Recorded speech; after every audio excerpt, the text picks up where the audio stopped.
It's hard to resist the allure of partying as a celebrity, but some of them don't know when to stop. From Hollywood icons to English legends, these actors tended to go a bit too hard after the sun went down.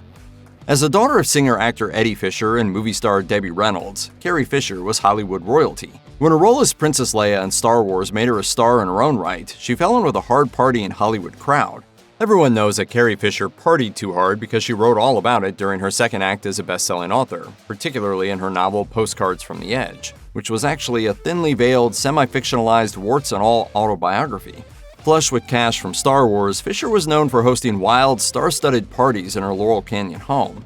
Then there was the time when she rented a house from Monty Python's Eric Idle during the filming of The Empire Strikes Back. As she recalled in a 2017 interview with the Daily Beast, Idle, who had recently returned from Tunisia, where he had been working on a Python project, called her up to reveal that the Rolling Stones had arrived and were ready to party.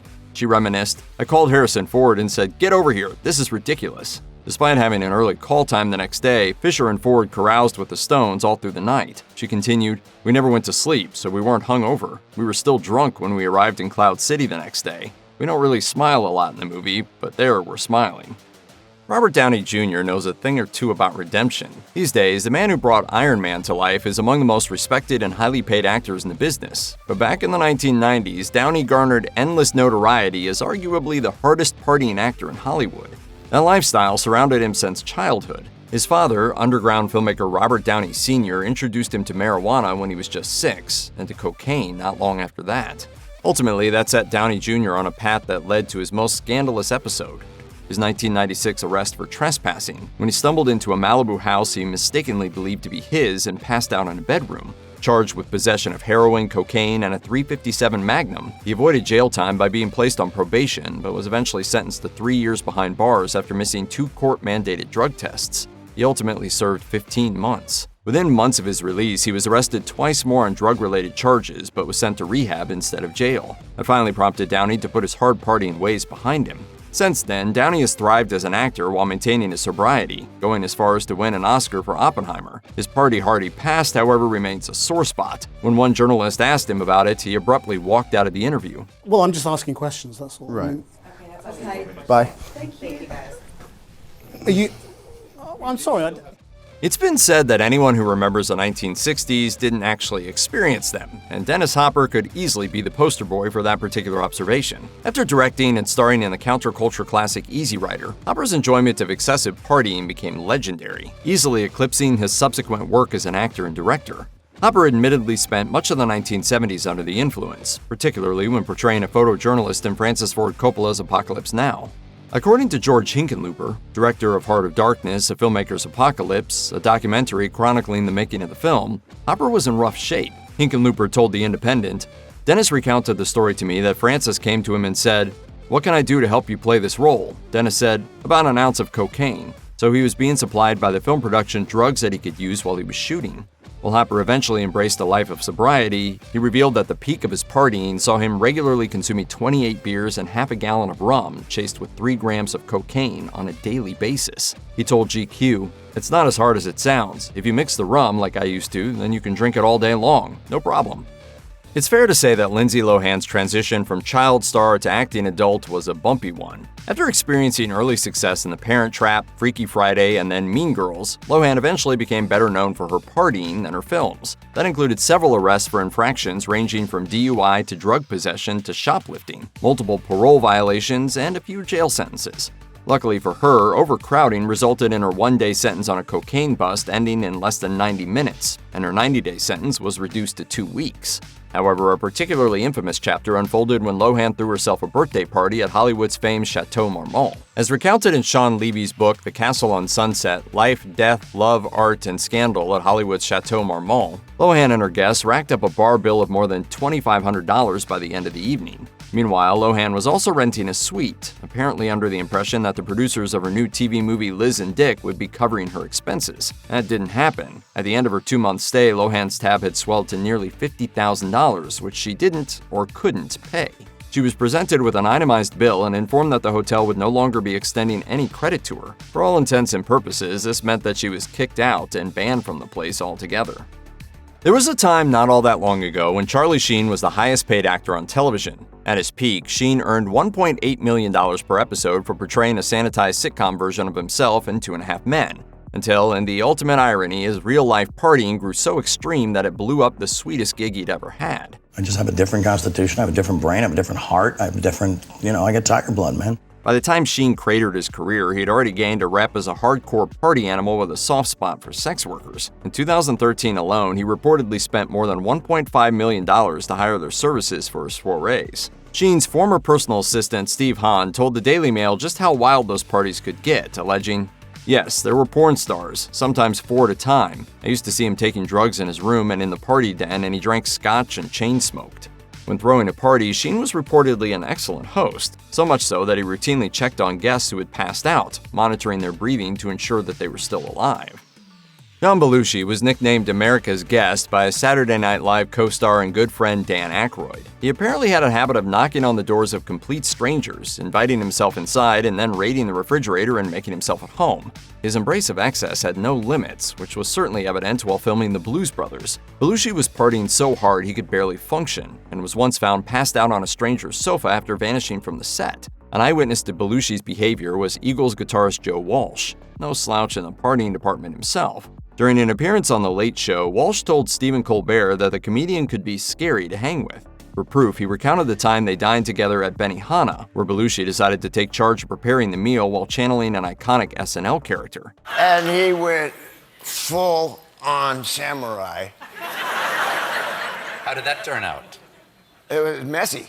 Walsh also told Conan O'Brien about trashing a hotel room with Belushi, joking, "We stayed up a couple weeks that night." Jack Nicholson has become a reclusive figure in recent years, having come to fame during the 1960s and 70s. In those days, Hollywood actors partied just as hard as the rock stars of the era, if not harder, and 3-time Oscar winner Nicholson was well known for his love of a good time. Back in the day, Nicholson's Los Angeles mansion on Mulholland Drive was once the center of seemingly non-stop parties, fueled by all manner of substances. According to journalist Bob Woodward's John Belushi biography, Wired, Nicholson offered guests what he called downstairs cocaine. The upstairs variant, the good stuff, he kept for himself. In a 2019 interview with Vulture, Nicholson's longtime girlfriend Angelica Houston claimed that Nicholson's use of the drug was never as extreme as people may have thought. She argued, "He was never a guzzler. I think Jack sort of used it, probably like Freud did, in a rather smart way. Jack always had a bit of a problem with physical lethargy. He was tired, and I think probably at a certain age, a little bump would cheer him up, like espresso." These days, Drew Barrymore has successfully carved out a niche within the ultra-competitive daytime talk genre. It was decades earlier, however, during her childhood and adolescence, that the pint-sized star of E.T. the Extraterrestrial became a major celebrity, even hosting Saturday Night Live at the age of 7. Well, how do you like spending a lot of time with grown-ups? I feel the same way. That was just the tip of the iceberg. Despite her tender age, Barrymore became a fixture on the celebrity party scene. Accompanying her mother to New York City's Studio 54 when she was 9, the youngster was exposed to behavior and substances far beyond the scope of her age. While most children went to bed early so they could awaken for school, Barrymore was nightclubbing with her mom several nights each week and celebrated her 10th birthday in a bar. By the time she was 13, all that partying had taken a toll. She told The Guardian, "My life was not normal. I was not a kid in school with normal circumstances. There was something very abnormal, and I needed some severe shift. That shift was brought about by a stint in rehab, exposing her to a level of parental-style discipline that had been absent from her upbringing." Barrymore continued, "It was a very important thing to experience for me. It was very humbling, very quieting." Kiefer Sutherland has been known to enjoy a party and has occasionally paid the price for it, evidenced by his numerous arrests, 5 of which were for driving under the influence. However, no incident has epitomized the 24 Stars celebratory spirit like the time when, in the midst of an on-camera interview, he spontaneously decided to tackle one of several Christmas trees on display in a hotel lobby. Why? As he later revealed, the whole thing was simply the capper on a highly enjoyable evening of partying with pals. Sutherland later confessed during a radio appearance on the Chris Moyles show, "The Christmas tree was just after a very funny night. People were offended that I had attacked the Christmas tree. I thought it was hysterical." According to Sutherland, his sole intent in wrestling the tree to the ground was simply to induce laughter from his friends, a mission he accomplished, even if he didn't immediately recall it. He continued, "I sadly didn't quite remember it the next day. That took a few whiskeys, commitment and whiskey." Dashing is the word that's been associated with Peter O'Toole ever since his breakout role as the title character in the cinematic epic Lawrence of Arabia. Off-screen, though, the Irish actor generated a well-earned reputation for drunkenness. During his first appearance on Johnny Carson's Tonight Show, for example, he'd been so inebriated that he didn't even make it through an entire segment. And they thought you were bombed out of your gourd or something like that. Well, you're very kind. Meanwhile, he was also reportedly 3 sheets to the wind at the premiere of Lawrence, which thankfully was overshadowed by his brilliance on screen. In 1975, at the age of 43, O'Toole underwent emergency surgery on his stomach, with doctors revealing he'd so badly damaged his innards with liquor that even a small amount could kill him. Despite that major wake-up call, O'Toole's biographer, Alexander Larman, insisted that accounts of the actor's drinking had been exaggerated. He told The Guardian, "Of course he drank, and he drank to excess. But I don't think that a lot of the stories about him are true. He liked to create these stories because it was much easier to play a part of a hellraiser." That renown, exaggerated or not, also underpinned one of O'Toole's most iconic roles, the swashbuckling and permanently soused movie star Alan Swan in the 1982 comedy My Favorite Year. O'Toole died at 81 in 2013. He went to his grave with 8 Academy Award nominations, along with an honorary Oscar he was presented in 2010. Peter O'Toole was far from the only British actor who demonstrated a love of a good party while rocketing to stardom during the 1960s. When it came to drinking, Oliver Reed, known for his role in the musical Oliver and director Ken Russell's adaptation of The Who's rock opera Tommy, was in a league of his own. The hard-drinking Reed's most notorious moment occurred in a British pub, where he reportedly drank 126 pints of beer within a single 24-hour period. And as the story goes, he celebrated his achievement by doing a handstand on the bar. Stories of Reed's alcohol-fueled antics are many, including the time he outdrank fellow actor David Hemmings.